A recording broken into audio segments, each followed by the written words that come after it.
with their star quarterback, but the Dolphins came in, did not listen to any of the elevator music that was going outside the building, and played high-level football and came up with one of the more surprising wins this week so far in the National Football League. You have to love it because the entertainment and the parity is always there. But for Buffalo, I'm a bit concerned with Buffalo. Yeah. Because of what we saw last week and then doing what happened today. When you talk about having a team with Josh Allen, the championship aspirations, you win the game you're supposed to win.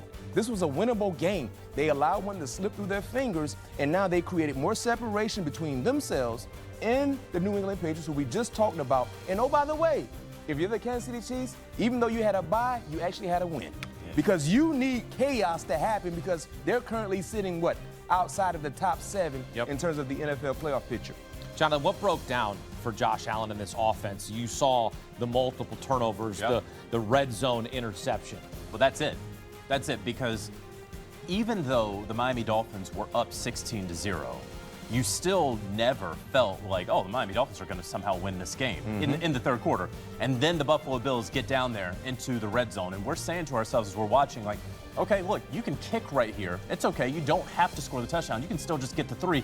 Plenty of time left, about 20 or so minutes left in the game. That's 3 or so possessions for the Buffalo Bills. And then there is the interception. Then you get the tush push, and you get that continuation, right? The refs let it keep going. They didn't stop his forward progress. I can't stand it. They didn't stop his forward progress like they did for the Philadelphia Eagles against the New York Giants a couple weeks ago, right? And then it gets stripped there. So when you lose the ball at high leverage situations like that, when you have already dug yourself a hole, when you don't have the passing offense that you need, and that is why the Buffalo Bills they were trying to go out there and get a wide receiver before the trade deadline. We heard from GM Brandon Beane, who said, if you had told me at the start of the deadline that we would come away with no one, that would have been a big surprise to me. They tried, they couldn't do it, and now they know that for the second half of the season, this is the group they're going to have to go out there with, and their reigning MVP, he can't be turning the football over. Well, we also saw Keon Coleman score a touchdown for just his 3rd of the season. I mean, that's who we've been asking for to step up. He gets a touchdown, makes a nice play at the goal line, and it's all for naught here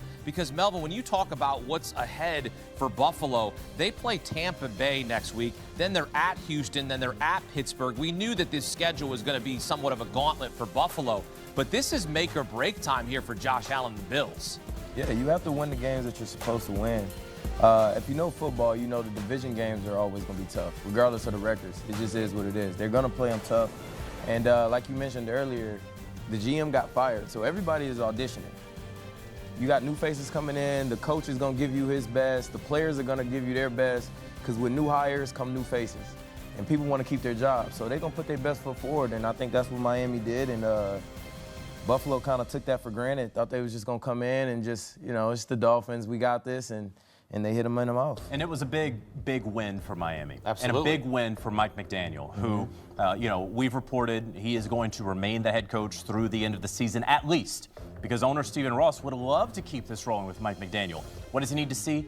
He needs to see more games like what we just saw Sunday, where they're doing it in all 3 phases. Of course, Tua Tagovailoa still turning the football over. He had 2 interceptions today to go along with his 2 touchdowns.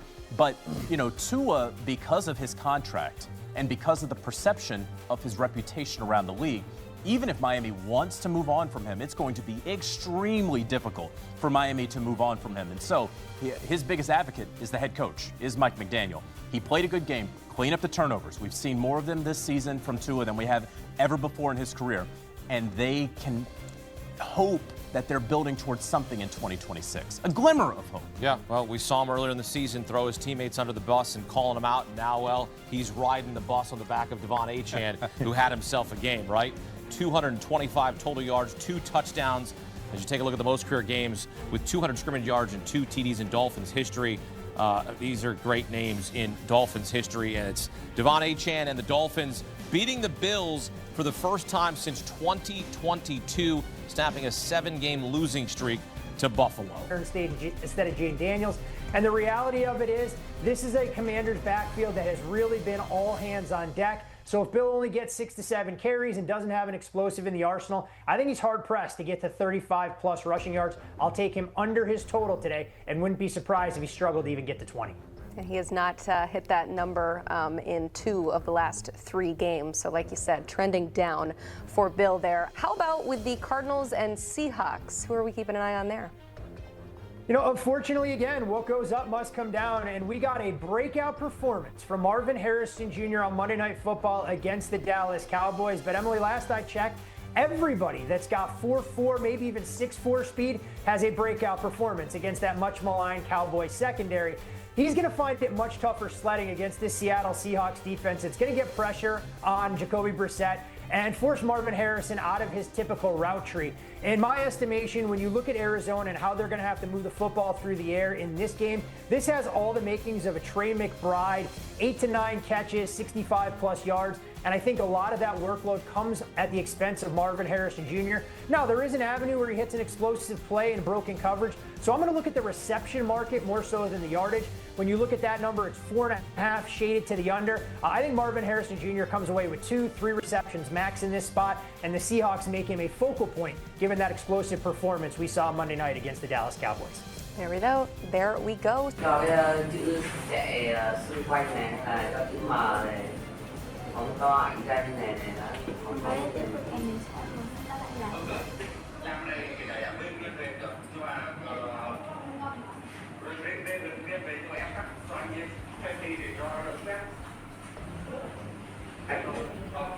Hầu hết là anh viên về và ví dụ mỗi eo có 20 giây, anh về khoảng 17, 18 giây về.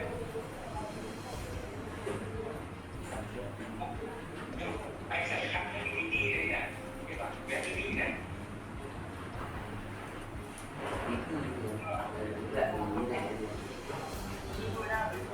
Một video nó chỉ có 10 giây thì bạn rồi em cắt 3 giây, nó còn là video rồi. Em không? Thì mình phải nhỏ như thế này, cắt cái như này, cái này này, là mình cắt để cho nó không giống nhau, nó không, chứ còn em để thì nó lắc. Chỉ gọi là cần chỉ cắt, chỉ là cắt thôi là được thôi em.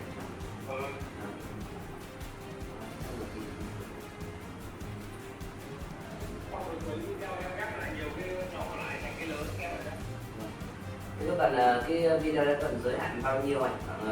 Video này không 10 phút hay là? Em làm khoảng 30 khoảnh khắc, nó làm 15 phút thì em làm khoảng 40 khoảnh khắc. Tức là đấy nhiều anh chị nhỉ? 5 giây mà.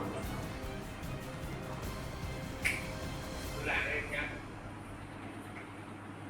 Tôi làm vì anh nếu anh của anh còn già và mõ rồi vẫn làm bình thường mà. Không có chỉ con dạy anh làm mà. Kim chỉ đấy cần nhiều. Kim chỉ đấy em. Kim chỉ bên kia không có giả đâu nè.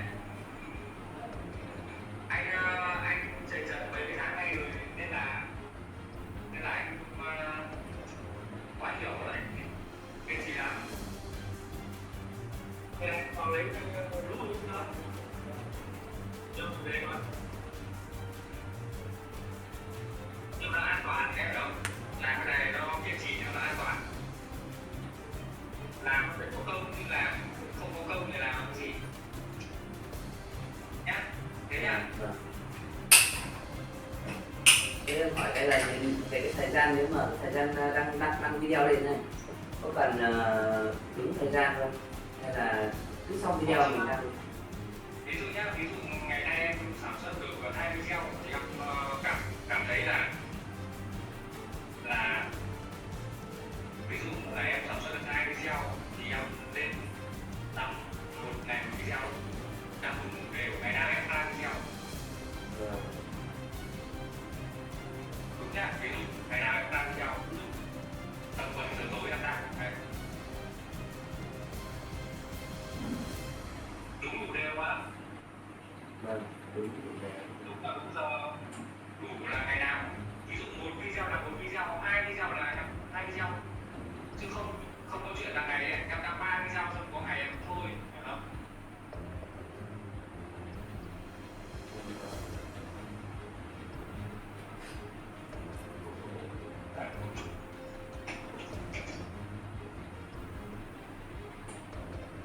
Thế em làm ở bên kia đâu nữa? Làm được 3 năm, 2 năm. Ôi giời, thế em kiểu quá nhỉ? Hôm nào Bọn em cũng làm có cái này một lần rồi mà. Đây này bọn em cũng mất hết từ cái cố mé này. Đấy bọn em đây. Em 2 cái 7.